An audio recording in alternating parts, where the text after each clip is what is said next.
to do just a very brief recap for those who are here just for the Sabbath. If you've missed the week's classes, so you know understand the point of what we are doing. We discussed the dispensation that we just finished and the one that we are currently in. The dispensation that we have just completed, 2014 to 2019. And we wanted to look at it from the experience of both the priests and the world. This is what we have built up onto this board.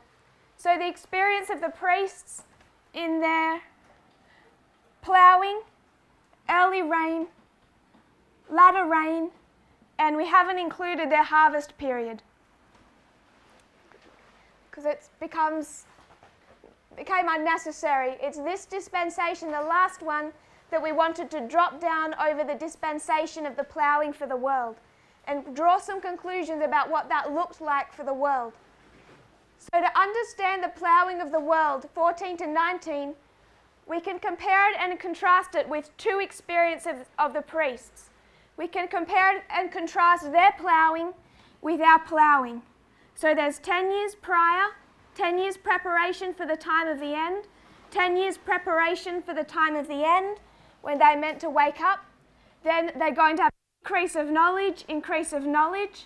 There's going to be two streams, one a correct stream, a messenger raised up to give that message. In this history, we traced Elder Jeff Pippinger, and for them, we traced the work of particularly Michael Moore and those connected with him. And Sister Snyder gave a worship during the week speaking about Michael Moore and his history, and I believe that will be uploaded if you've missed that. Some history on who has primarily given the ploughing message for the world and what that contains in his history. So we compare and contrast their ploughing with our ploughing, build that structure. But then we can also compare and contrast it with our same dispensation, so our latter rain over their ploughing history. And when we did that, we found that what was testing us is the same thing that was ploughing them. The test stayed consistent. Once we built this structure of the ploughing of the world, we saw the division between these two streams, and we defined them as Michael Moore, this liberal stream, you could say, or Steve Bannon.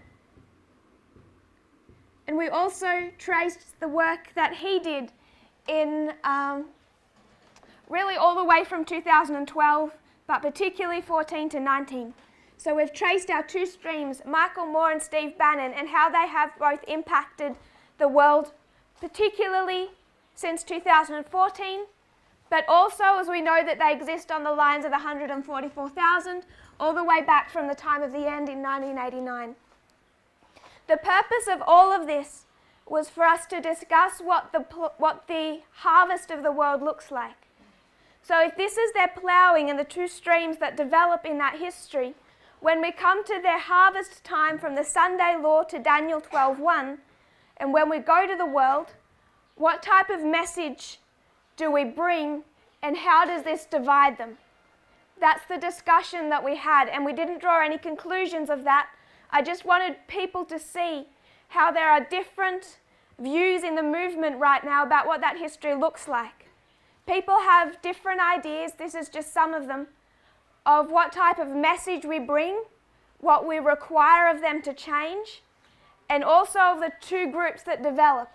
Although there is mostly unity on this point, at least in this class there is unity on this point that the two groups that develop are, simply put, conservatives like Steve Bannon and liberals like Michael Moore. So we're discussing the harvest period of the world after the Sunday law forward. We then put that to one side, and we haven't dealt with that since the beginning of the week. Then we came to a seemingly disconnected subject, but we'll bring it back to this, about what the counterfeit is. So we traced the history of the 1260 up and through the history of the deadly wound of the papacy in 1798, the history of this deadly wound. We compared and contrasted ancient Israel with ancient Babylon, both operating like a theocracy. In summary, we did the following.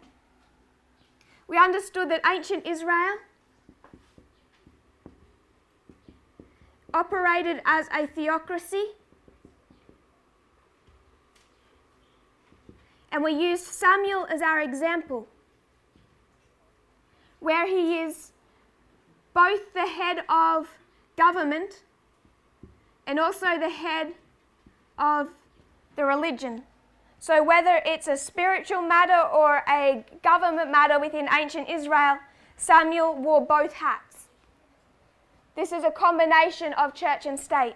We compared ancient Israel. We'll say ancient Babylon, but we know that it's more than Babylon as a country. It's Medo, Persia, Greece, Rome. We'll just call it ancient Babylon. And we identified that they also could tend to work as a theocracy.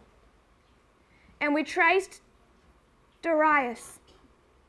In Daniel chapter 6, he makes a decree as a god because they believe that he's a god, he can make no mistakes.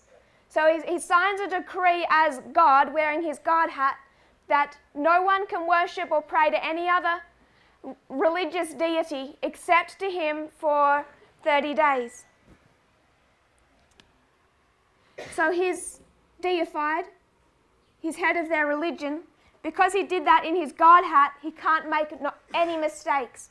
So when he comes back as king and says that he wants to scrap that law, absolve Daniel of breaking it, he's reminded that he actually can't absolve his own law. He wears two hats, hat of king, hat of deified God. So they operate in the same fashion, theocracy, theocracy. We come down to the end of ancient Israel, and we defined this as the history of Christ and the early church. Could say roughly 34 AD, the end of the 490 time period. And what you have divided here is church from state. So people have, Pharisees, the Jewish nation, had this idea that when a Messiah would be born and a deliverer rise up, that he would return both their religious freedom, their religious authority, and also their state power. So they would be released from under the control of the Roman Empire. They expected deliverance, primarily on this government level. And what did Jesus come to restore? The religious level. So he separated church from state, and by the time you get to the early apostles, they do not have any state authority. Only religious. So if ancient Babylon is a counterfeit of ancient Israel, we recognized that they would do the same thing, separate church from state. And what year did we name for that? A few ideas were given. I'll keep to 538 AD, and we find a separation of the papacy from the kings of Europe. If we were to think of Clovis is not after the model of Darius. Darius wore a god hat and a king hat. Clovis only has a king hat, but he has surrendered religious control to the Pope, who only wears a god hat. Can we see that? They separated church and state. This counterfeit took how many years? 500 years. It took Satan 500 years to counterfeit what Christ did in the early church. We all saw that. Then we came down to the history of the study of the counterfeit, World War I, World War II, and how many years? 100 years separating. We'll come to that. And then we come down to 2013, and you have this transition from Benedict to Francis. The same time you have this transition in 2014 from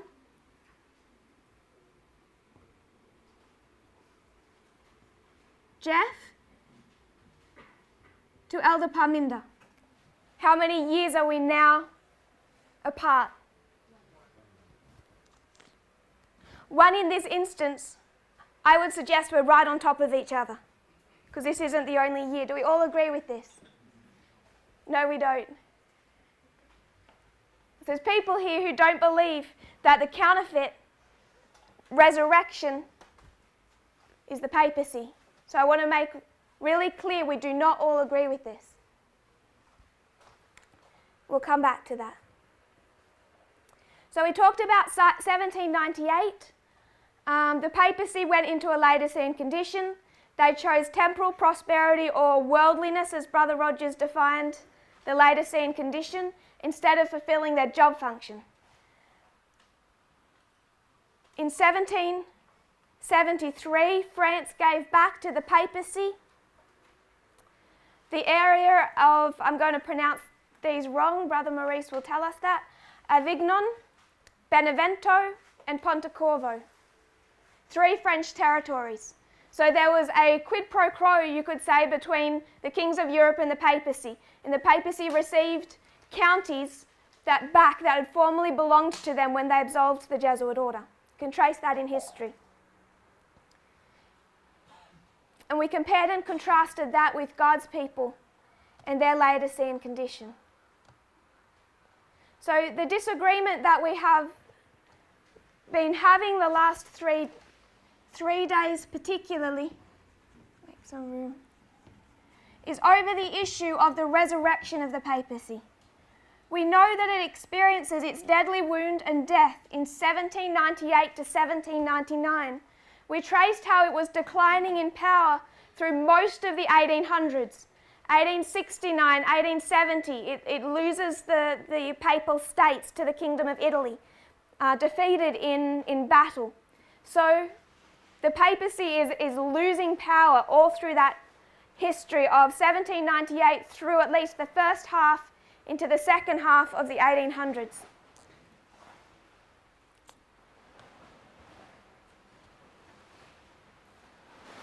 And then we came to the discussion of the healing of the deadly wound. So a couple of quotes were given. Before we do that, I just want to make one point. When do we go to work?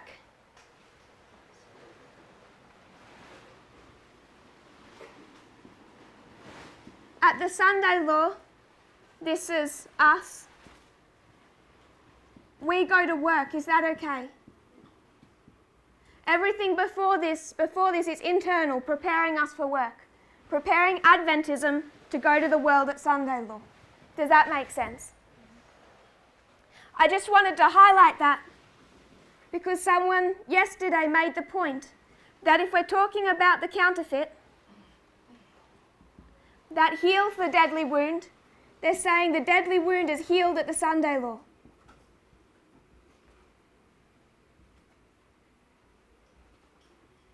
And at Sunday law, what does the counterfeit do? It goes to work.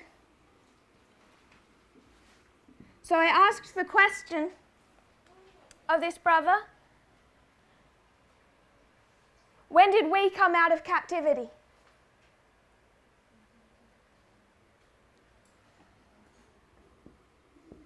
And the answer was given 1989. So from the time that we come out of captivity and begin to be restored to the Sunday law, we know this is at least 33 years. Is that okay? We know it's over 3 decades, however far that is. So when we're talking about the healing of the deadly wound, counterfeit went into captivity. When do they come out of captivity?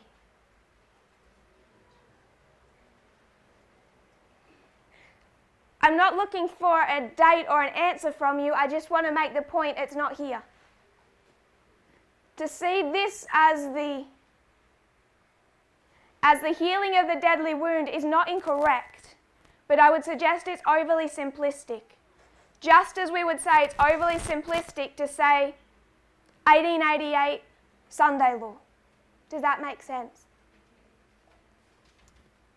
We have to build through construction, through our methodology, all of the history that leads us to the Sunday law. Something we didn't originally have. We have to see 1989, 9/11, 2019, Panium, and then we come to here. This whole history of us being gathered and prepared to go to work. So if we want to talk about the counterfeit being brought out of a captivity that they went into in 1798, being gathered, we can't say that happens at the Sunday law. It's too simplistic a model. Just as we understand our process to when we go to work, we should be able to compare and contrast that and see their process when they go to work. So that's okay. And if we can construct this on reform lines, what should we be able to do to this? Construct it on reform lines. If we can trace modern Israel and every step of the process by which they become prepared and fitted for duty, compare and contrast that, we should be able to trace every step by which the counterfeit becomes prepared and fitted for the duty of the Sunday law. So we went to a couple of quotes. The first one we went to was Spalding and McGann 1.4.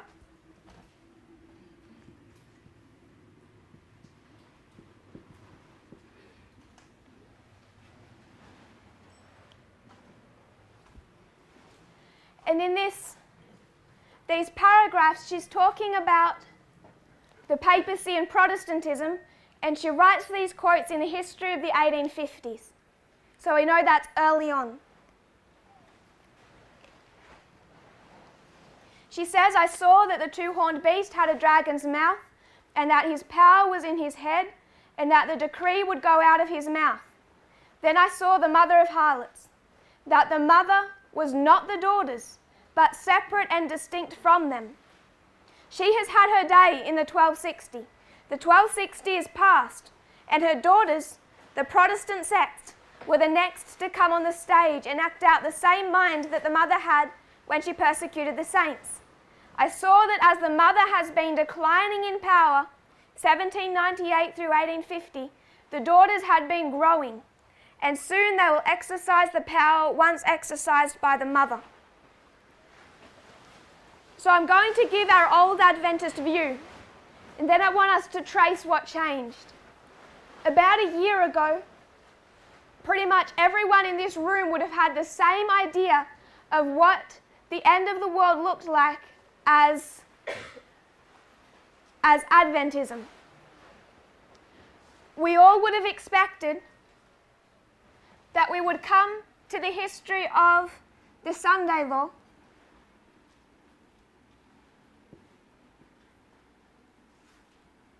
this way, Mark. And who would we have said enacted the Sunday law?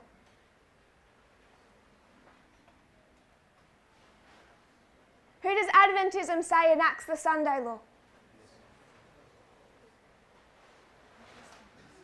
Protestantism.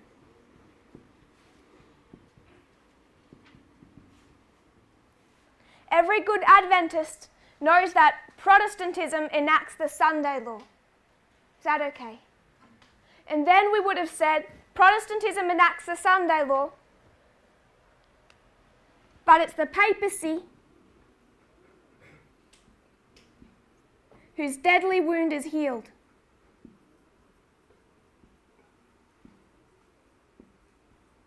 And we would have drawn some separation between them, despite the fact they still see many Adventists expect these to have some type of communication, deep state working together. There's still a distinction. Protestantism enacts the Sunday law, but it's the papacy whose deadly wound is healed. It's a traditional Adventist interpretation. So a year ago we would have mostly all of us have bought into this same model. Then around the middle of last year, while we are studying the history of slavery, going through the chapters of early writings, we become aware that Christ was meant to return in that history prior to 1863 And we find that early writings follows the same structure model as the Great Controversy. And if Christ was to come back in that early writings history, prior to 1863, everything is laid out in systematic fashion, the steps to the second advent. And when she does that, she shows the history of 1850 as the history of when the cup of the sin of the United States was filled. And what is this cup full of? Slavery. It's a chapter called The Sins of Babylon in Early Writings. We started to understand this, that if Christ came back prior to 1863, this was the sin he was judging the United States for. It's easy to see in that book, Early Writings. And then we found that what we already understood, have known for a long time, in the 1888 history, the cup of the United States is again being described as full. And what does she say the sin is this time? The enforcement of Sunday. So this is the sin of the United States. This is the sin of the United States. First and second history. This is what you get from early writings. This is what you get from the Great Controversy. And what we then understood is that by the rules of the triple application of prophecy, just as we've done for some years now, World War I plus World War II equals World War III. So this history plus this history equals the Sunday law waymarks at the end of the world. The sin of the United States. So we're taking early writings narrative plus Great Controversy narrative to combine them and explain the story at the end of the world. 1 plus 2 equals 3. And what are we changing about our old understanding? What's changed? My sister. What are we changing about our old Adventist understanding? Sorry? We're using methodology, but what beliefs are we changing?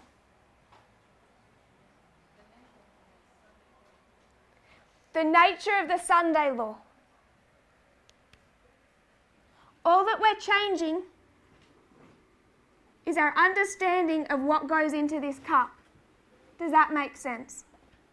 This is the cup of sin. Here the sin is slavery. Here the sin is Sunday enforcement. We combine both and we understand what fills this cup of sin at the end of the world. Is that okay? So I want us to be clear that's all that was changed. And we combine early writings with the Great Controversy to understand this.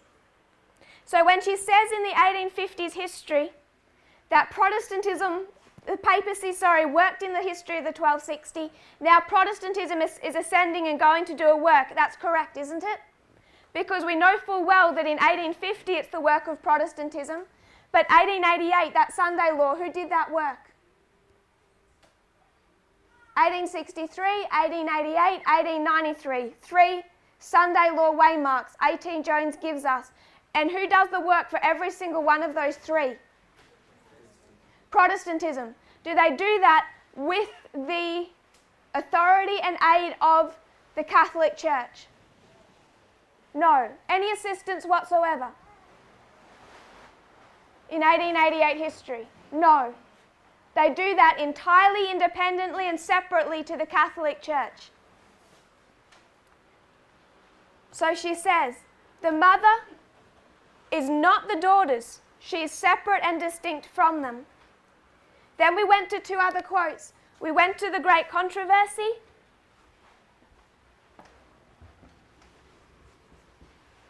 (578.3).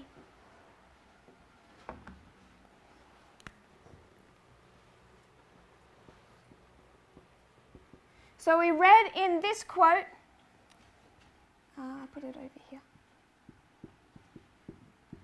The Spalding and McGann quote that she is separate and distinct.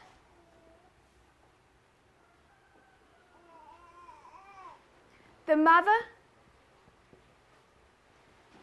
and the daughters.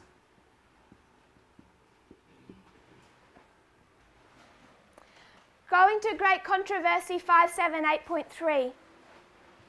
She's talking about Revelation 13, and she says that the power represented by the beast with lamb-like horns shall cause the earth and them which dwell therein to worship the papacy. They're symbolized by the beast like unto a leopard. So she gives us two beasts. One beast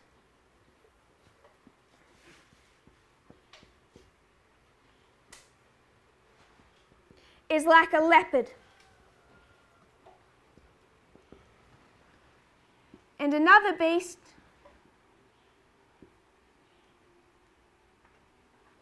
is like a lamb. So we have a leopard-like beast and a lamb-like beast. The lamb-like beast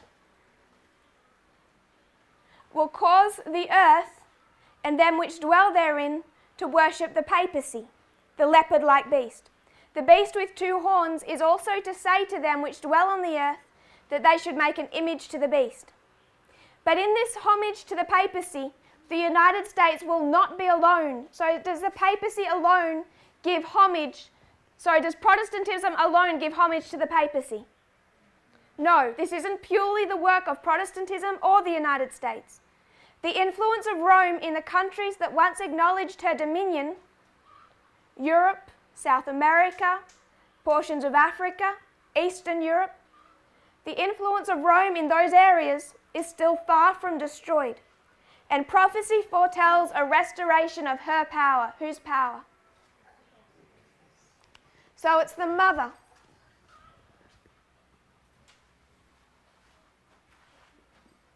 Who will have her power restored, yes? And the context, the same sentence, is talking about her influence that she still has from the history of the 1260, yes? So if we trace that influence, 1260, that influence belongs to the papacy. Suffered a hit. It waned. It comes back. To Protestantism? No, to the papacy, because it's still hers. The infliction of the deadly wound points to the downfall of the papacy in 1798. After this, says the prophet, the deadly wound was healed and all the world wondered after the beast. Paul states plainly that the man of sin will continue until the second advent. To the very close of time he will carry forward the work of deception. And the Revelator declares, also referring to the papacy, all that dwell upon the earth shall worship him whose names are not written in the book of life. So who is being worshipped? The papacy. So if the papacy is dead, how can it be worshipped? Jesus was alive, wasn't he? He died. He's resurrected. Do we worship someone else in his honor? Who do we worship? Christ. So she's drawn a distinction between the mother and the daughters. And the beast that is healed is the same beast that received the deadly wound and that was suffering or experiencing a lack of influence from 1798 through the early 1800s. She says her influence is far from being destroyed. A lot of influence, 1260. Less influence, 1798 through 1820, 30, 40, 50, 60, and her influence begins to be restored.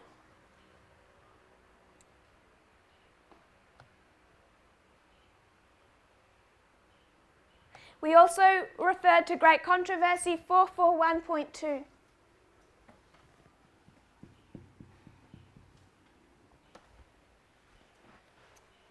She talks about the two beasts here again. The beast with lamb-like horns spake as a dragon, and exercised all the power of the first beast before him. So there's the lamb-like beast, and then there's the first beast.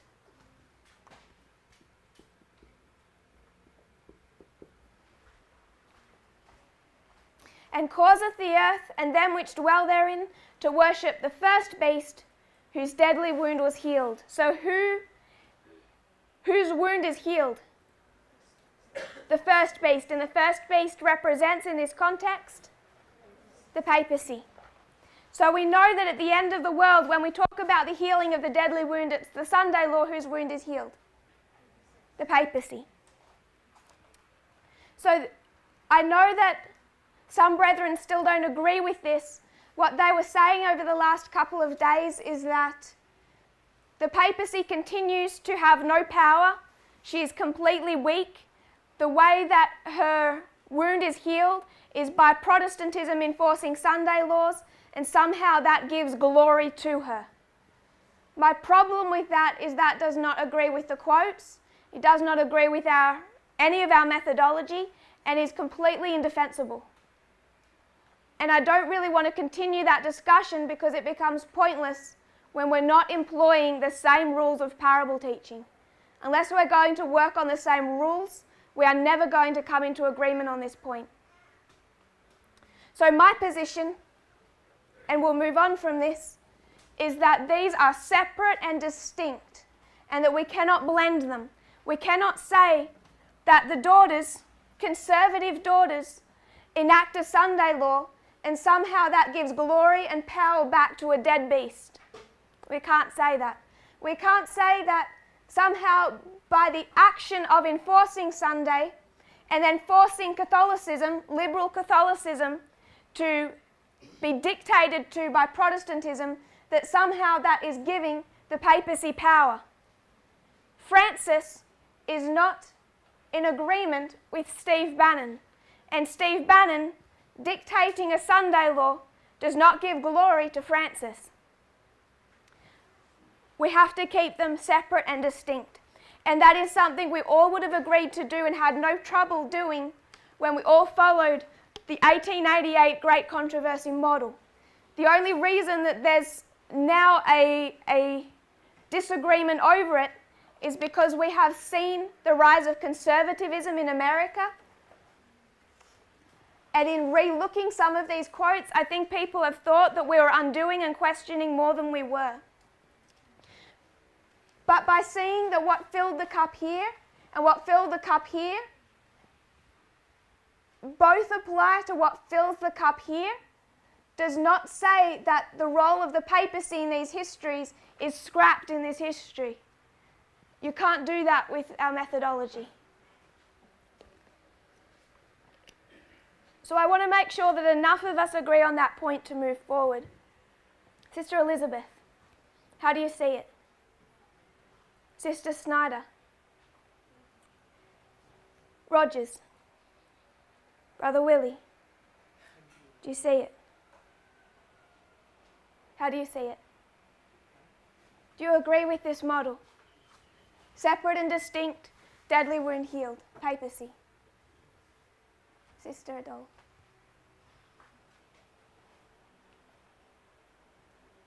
Your thoughts? Do you agree with this model?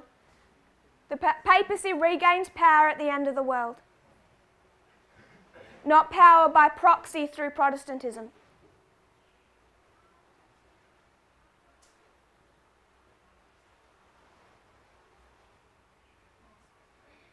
Sister Joy, do you agree? How do you see it? The papacy, does it have its own power at the end of the world, or is it powerless?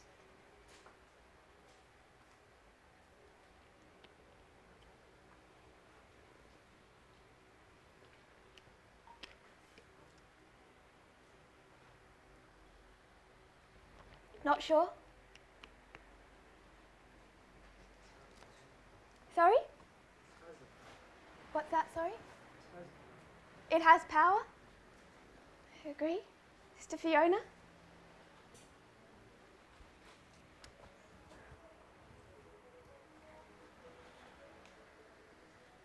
Brother Dennis? Do you agree it has its own power, not through proxy, through Protestantism? Sister Emma?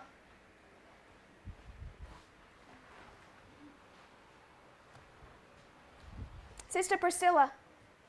Where were you? How do you see it?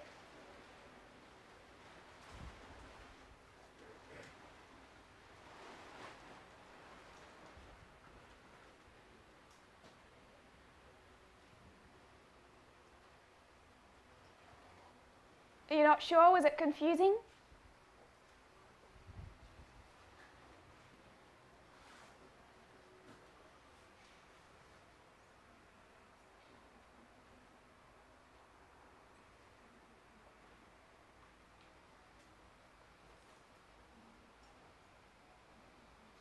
Can you see in the quotes that it's the mother that regains power? Separate and distinct to the power of the daughters. That her deadly wound is healed? Or do you define that differently?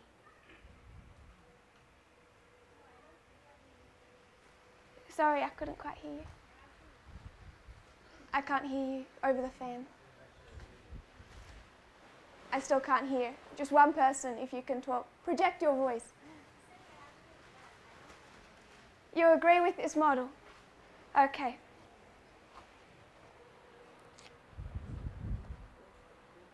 Then I'm going to move on. We're going to move on as if we all agree that the mother is distinct from the daughters and regains her own power in a fashion that is separate and distinct. Protestantism enacts the Sunday law, but the healing of the deadly wound is directly relating to the experience of the Catholic Church and the Pope of Rome. And I just want to make a point with that. We all know that with our reform line, where do we trace it from? 1989, the time of the end, yes? We covered this before, but I don't think we perhaps gave it enough thought. 1979 to 1989 is the experience of which group? This group or this group?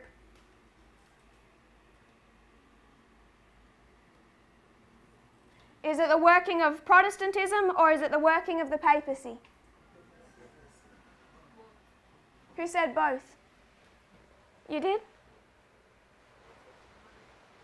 Who said both? Sister Snyder. Give me Protestantism first. Beginning when?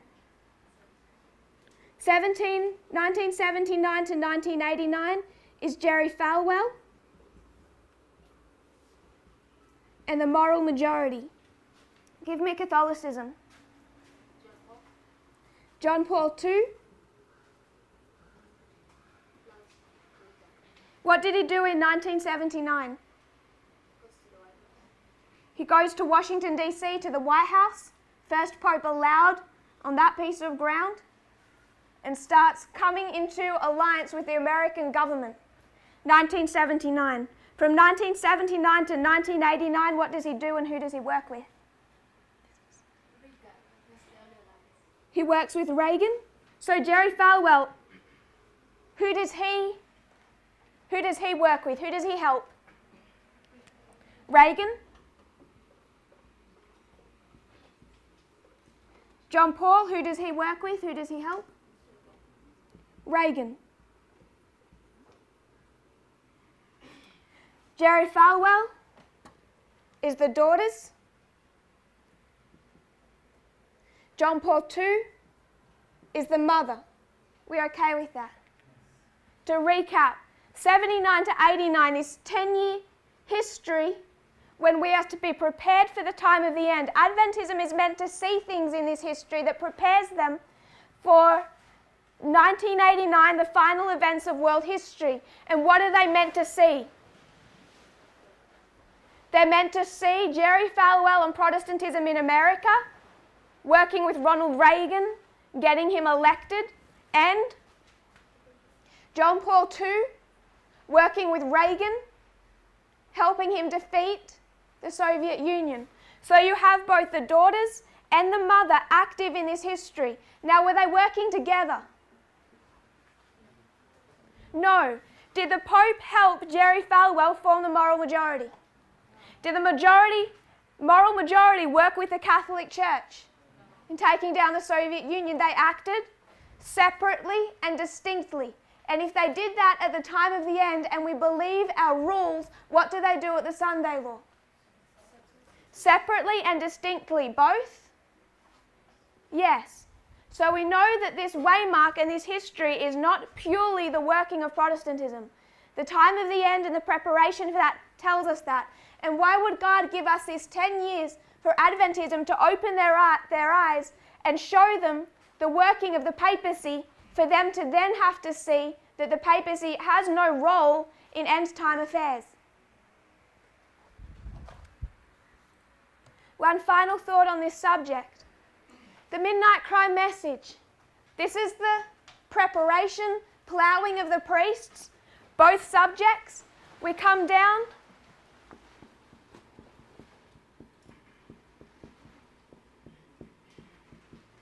to the history of our latter rain and the midnight cry. This midnight cry message, did it tell us of the experience of the mother or the daughters?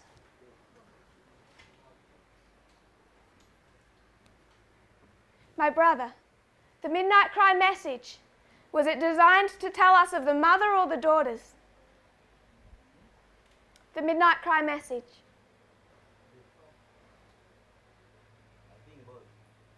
Both.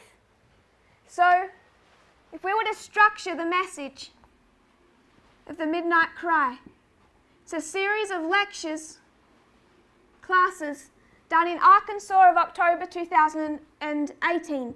The very first one was what subject? What was the very first presentation of the midnight cry? Fatima. And what was the point of Fatima?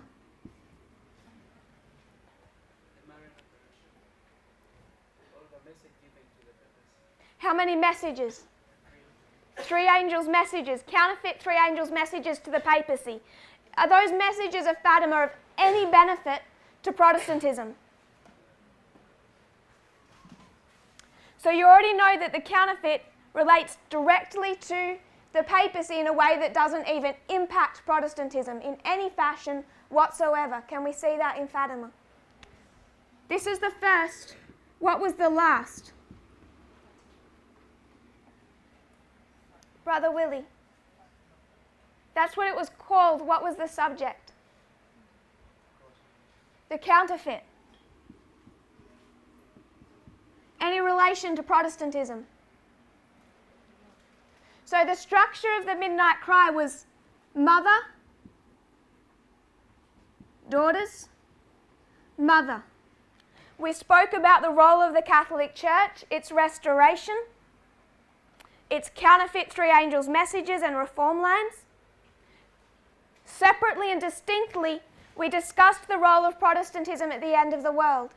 Then in the final presentation, we came back and traced the counterfeit reform lines of the papacy. So we dealt with both the mother and the daughters. Were they shown to be working together? Were these intertwined studies? No, not in any fashion. When we talked about Protestantism in America and rise of the Donald Trump, it did not relate to the message of Fatima. There were 2 parts of the midnight cry message, separate and distinct, one relating to the mother, one relating to the daughters.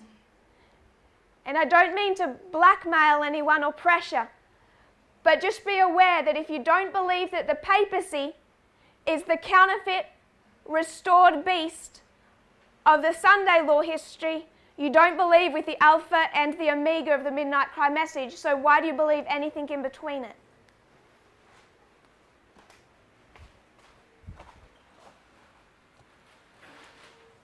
So I want to come back to those studies.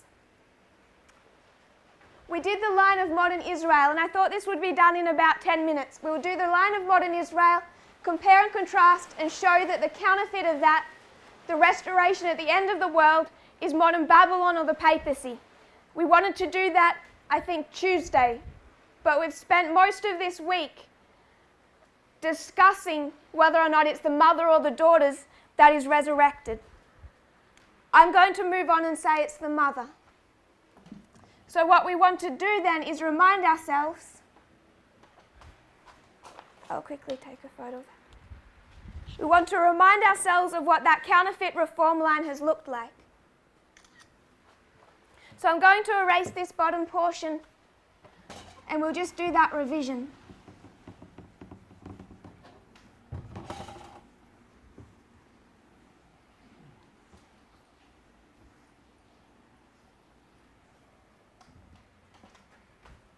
And I don't want to go through every proof for this, because we've already been through the nuts and bolts of this quite a few times over the last 14 months. I just want to remind us it exists, and for those that are not so familiar with it. So we see this time of scattering and captivity, and we traced that scattering time from 538 to 1798 to 1260.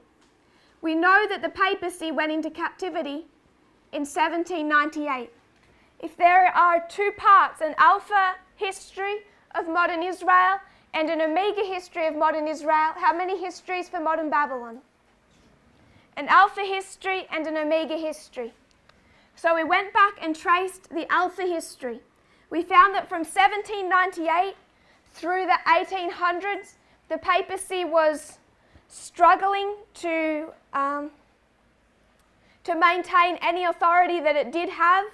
They lost the papal states, just one subject, but it was really an ongoing persecution all the way from 1798 through most of the 1800s. And then we came to 1899.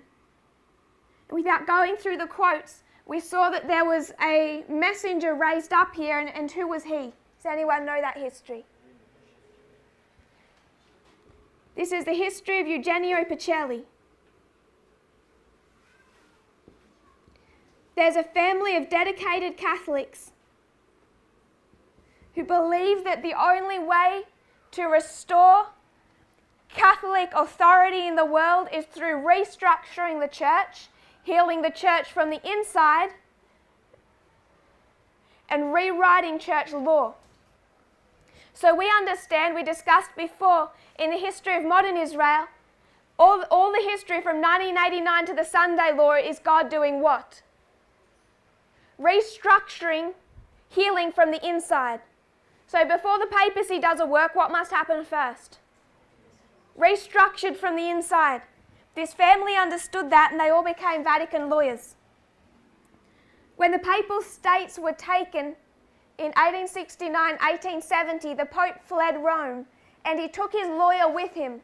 That lawyer was Eugenio Pacelli's grandfather.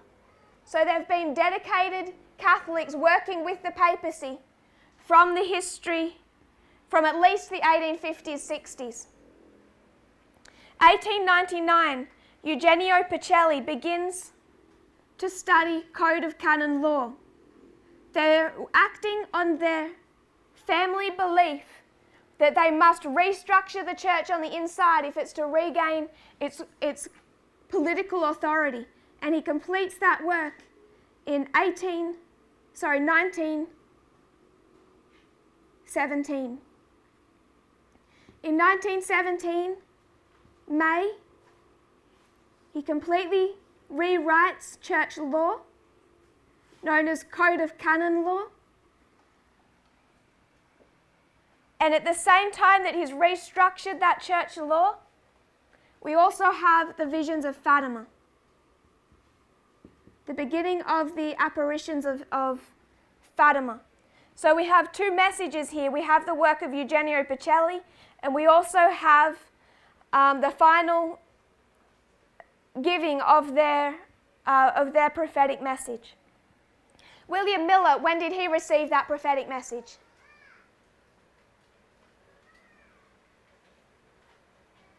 (1798). When did William Miller receive the prophetic message? 1816 to 1818. He didn't know about it in 1798. It took him 18 years to begin to study it. So when we come to this history, here is where he understands his prophetic message. Here is where they receive the visions of Fatima, 1816 to 1818, lining up with 1917. The giving of the messages of Fatima, also the restructuring of Code of Canon Law.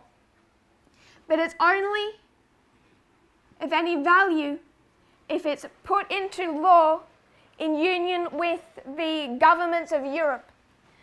So, a couple of weeks after that church law is completed, Eugenio Pacelli takes a train to Germany and begins working with the German government to have this signed into law. He has no success with the German government until what year? 1933. And why can he get it signed into law in 1933? What else happens in 1933? This is the election of Hitler.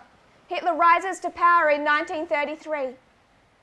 And Hitler is finally a German politician willing to work with the Catholic Church. The others had not been compliant. So Hitler comes to power and Hitler is compliant. And this Code of Canon Law, church law,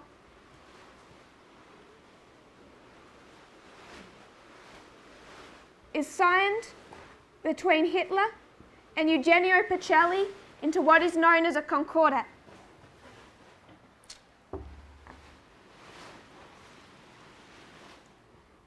William Miller received his authority in 1833. Eugenio Pacelli, the Catholic Church, received their authority in 1933. Eugenio Pacelli continued to negotiate and work with the Nazi government through the history of World War II, because why? Why would he work with Hitler? What did Fatima tell him? 3 messages from Mary. The second is the instructions. The first one is fear, the third one is judgment. The second are the instructions. My brother at the back. Take down the king of the south. In 1917, when they're told to take down the king of the south, what is happening in 1917? This is the Russian Revolution. Lenin is rising to power. He hasn't yet, but he's coming.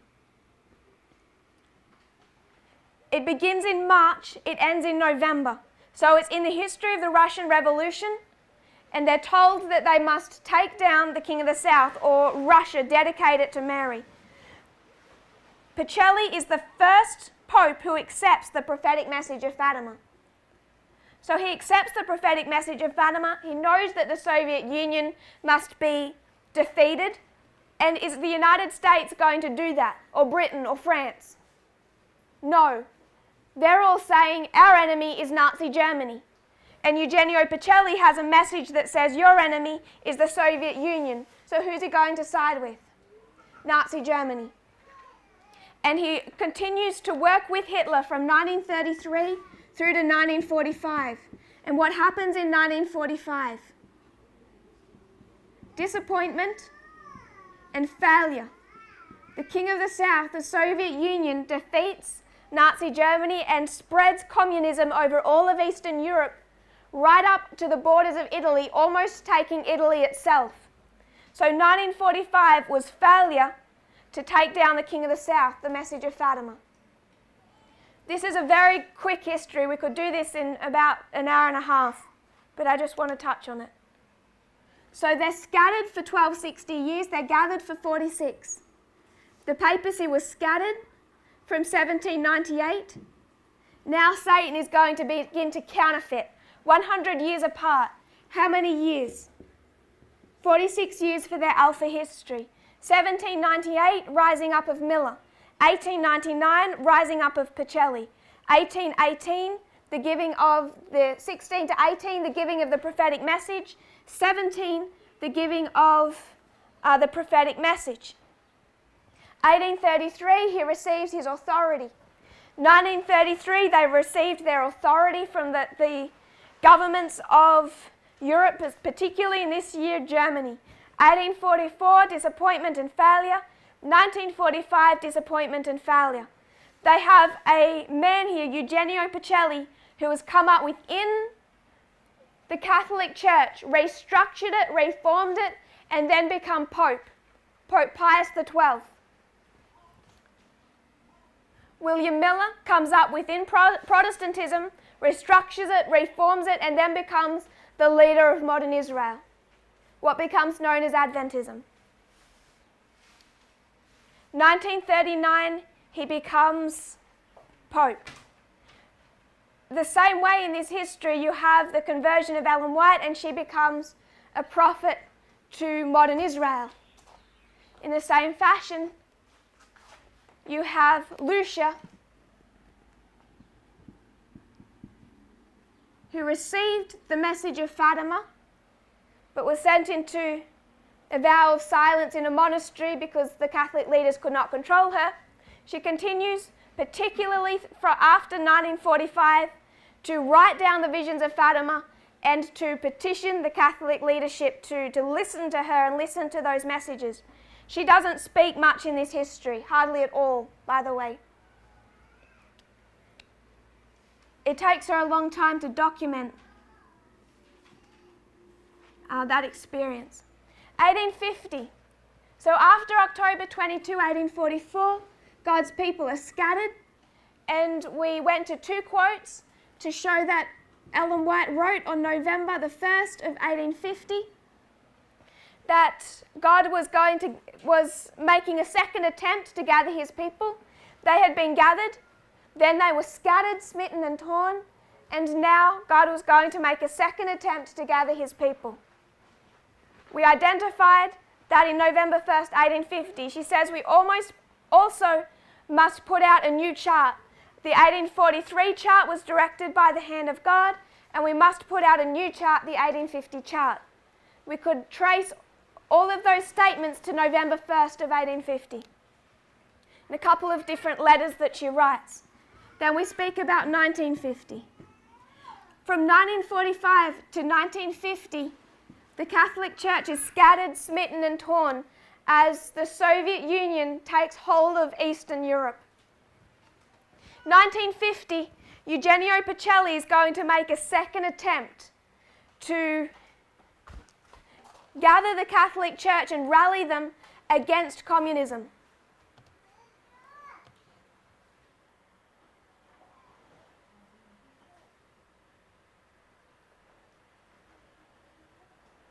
This is the book Hitler's Pope, pages 345 to 347.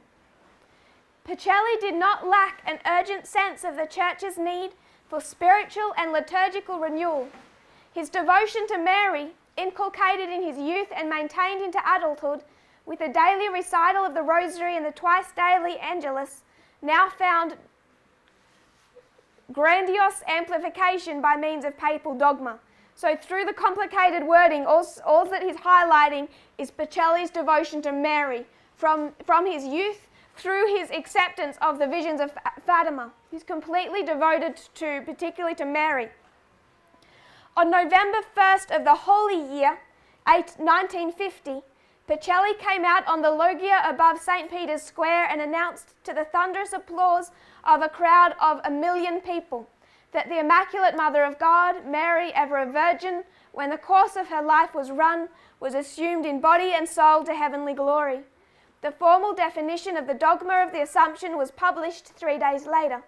It was the first and remains to date the only solemn and irreformable decree made by a pope according to the definition of infallibility at the First Vatican Council in 1870. So it's the only time that a pope has used his claim to papal infallibility to sign something into essentially law. but there was a sense of militancy and defiance about the timing of the dogma of the Assumption of Mary. Ever since Franco came to power, ever since the rise of the Soviet Union, Franco had used the cult of the Assumption of Mary as a rallying cry against communism. So Franco is the fascist leader of Spain. He's fascist, just like Hitler and Mussolini were fascist. So the papacy had united with the fascist governments of Europe as opposed to the communist governments of Europe. So Franco, the dictator of Spain, just like Hitler, is allied to the papacy. And Franco, to combat communism, had used Mary, particularly the cult of her Assumption to heaven, as a rallying cry against communism. Pacelli's Marian fervour was confined and intensified at this time by the issuance of a dogma of a personal mystical experience. He claimed that while walking in the Vatican gardens, he witnessed a miracle, the same type of miracle that people claimed to have seen in the final vision of Fatima, October 1917. So it was a rallying cry against communism, again using Mary, who has been the theme throughout this history. He signs into law the dogma of the Assumption.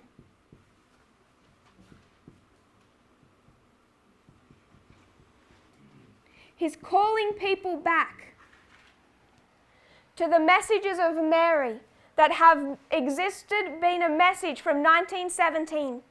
It's this vision of Fatima that is drawing people's attention back, because it's recognized that when Mary said the Soviet Union must be defeated and dedicated to me, that it is in a personal way Mary herself against communism. So when he's going to attempt to gather the Catholic Church against communism, he's going to again draw their eyesight back to Mary and back to Fatima. I think it was the following year he also declared to be a holy year, and he dedicated it entirely to Mary and started building pilgrimage routes from all over Europe to Fatima to visit the site of those visions. So there's a concerted effort to draw people back to the messages of Fatima.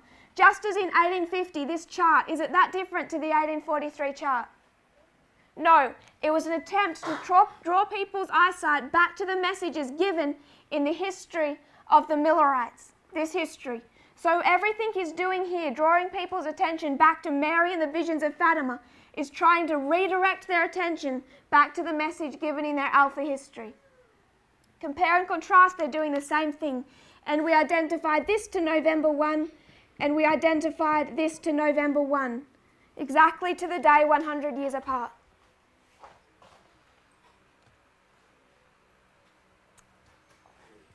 But they've gone into a Laodicean condition in 1850, just as they do here.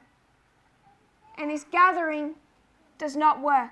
So 1863, they organize. 1862, you have the Second Vatican Council. The first was 1962. The First Vatican Council was 1970. It's 1870, First Vatican Council. And that was when they came up with the doctrine of papal infallibility. But in 1870, it's the same history of when the papal states are annexed. So that First Vatican Council is never finished. They all have to flee and abandon the council. So 1962 is a Second Vatican Council, and they formally end the first, almost 100 years later. In this Second Vatican Council, they organize. They reorganize the Catholic Church. Is that good or bad for the papacy at the end of the world? It was good. That point alone tells us so much. That one compare and contrast. Benedict, did he support the reorganization of the Second Vatican Council?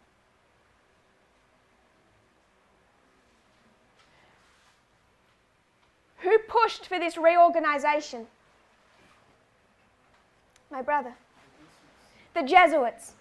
these were liberal changes within the Catholic Church, this reorganization. And it was done particularly through the pressure of the Jesuit order. So Benedict, does he support those changes and reforms? No, he doesn't believe that they're any good. John Paul II didn't believe they were any good.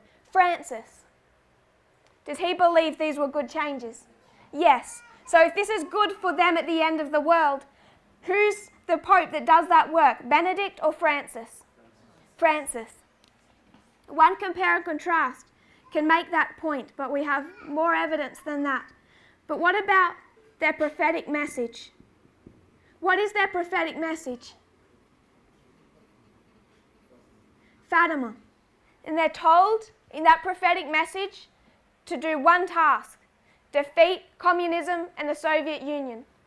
In 1962, there's a new Pope, I think he's John the 23rd, and he decides that at this council, he wants members of the Russian Orthodox Church to attend, leaders of the Russian Orthodox Church. So he goes into a secret deal with the Soviet Union, the leaders of the Soviet Union, that as long as the Soviet Union allows the Russian Orthodox leaders to come to that council, then at that council they will make no condemnation of communism. So he compromises. He doesn't believe in the message of Fatima. Lucia is writing to the Pope. He ignores her. Pretty much the popes of this history, from the death of Pius XII in 1959, I think it was 58 or 59, through to John Paul II, these popes do not believe in Lucia. In fact, when she tries to have an audience with them, I think one of them tells her to get back in line with all the other people that want an autograph. They have no time for her. Partly because she's a woman. Compare and contrast. Ellen White, how did the leaders treat her? They really didn't listen that much. Lucia had the same problems. They didn't listen that much.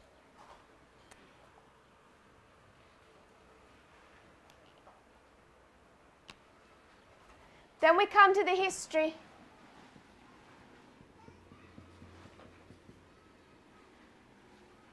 of 1989. In 1989, someone has been raised up to do that work, and who is that? You have a couple of layers to this story. Back up here you have Butler versus Wagner, yes? And if they had have been faithful, would the work have been completed? And they were half right and half wrong. So you come down to 1989 and you see the leadership, John Paul II. Is he doing a good work? He accepted the message of Fatima. He wanted to see the defeat of the Soviet Union. And why was that?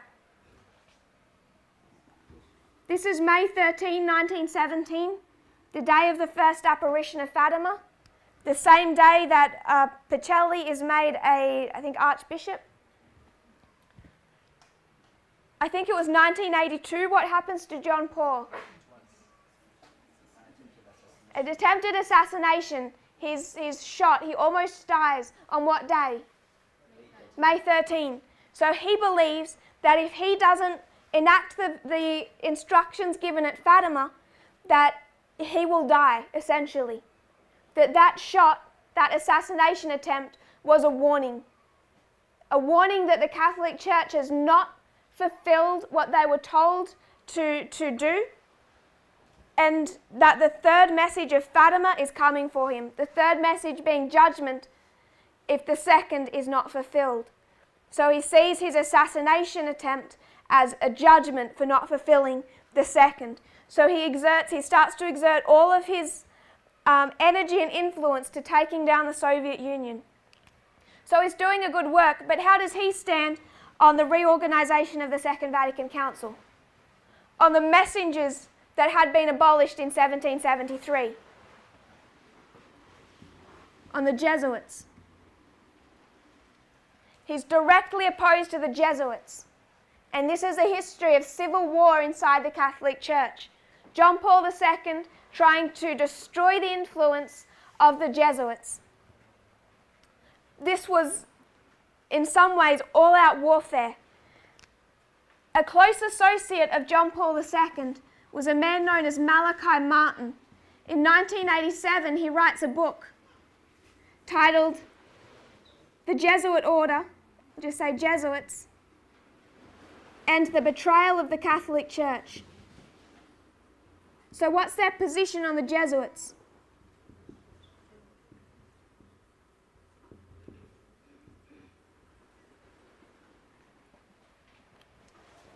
So you have the leadership. They're right on many points. But you also have Wagner, who's also to give a message, raised up to give a message. The leaders are directly opposed to Jones and Wagner. The two cannot come together in any type of polite fashion and organize out their differences. They can't iron out their problems. They can't work together. They are stuck both on their opposite sides, and Ellen White condemns them for their behavior. 1989, you have John Paul II. He's doing a good work, but he's directly opposed to the Jesuits, the messengers that we all agreed, the messengers, counterfeit messengers sent by Satan. They cannot organize or sort out their differences, and this is a history of civil war. Neither side accomplished their task. John Paul II overthrows the Soviet Union, but not finally. He does not take over Eastern Europe. He does not gain back political power, and he loses America as an ally just as the Soviet Union is falling. He did not accomplish the task as he wished to.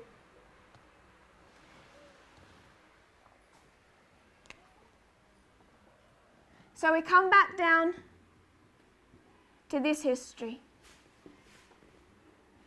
This is the Amiga from 1989, and this is what we have been discussing these last presentations. Is it Catholicism, the rising of the papacy that's being healed through this counterfeit all the way to our time of the end, and then suddenly converts into Jerry Falwell and Protestantism? I don't believe so. I believe that this continues to be the resurrection of the papacy at the end of the world.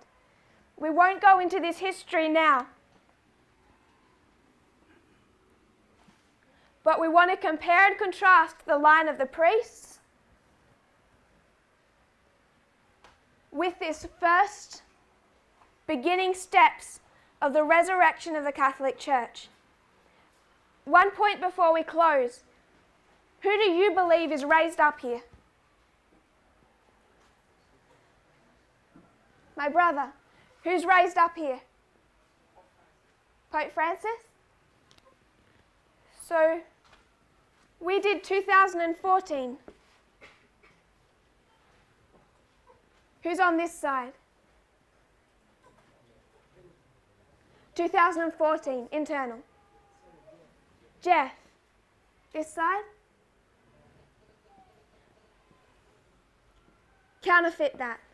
Compare and contrast. Who's on this side? Who's on this side? So who's raised up at the time of the end? Benedict or Francis? We need to have a look at Benedict. If you kneel with me, we'll close in prayer. Dear Father in heaven, thank you for our blessings. Lord, we know that some of these things are difficult to understand, but you are so kind to us. You give them to us in patterns and parables and stories.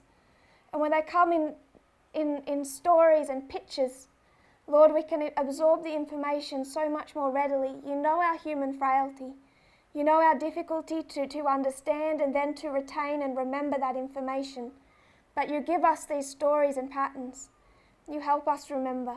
I pray, Lord, that we'll use them correctly, that we'll come into unity on these points, and that we might be prepared to understand what happens in our dispensation, both as priests and 144,000. May we not waste our time. May we be as prepared as you would wish us to be. I pray this in Jesus' name. Amen.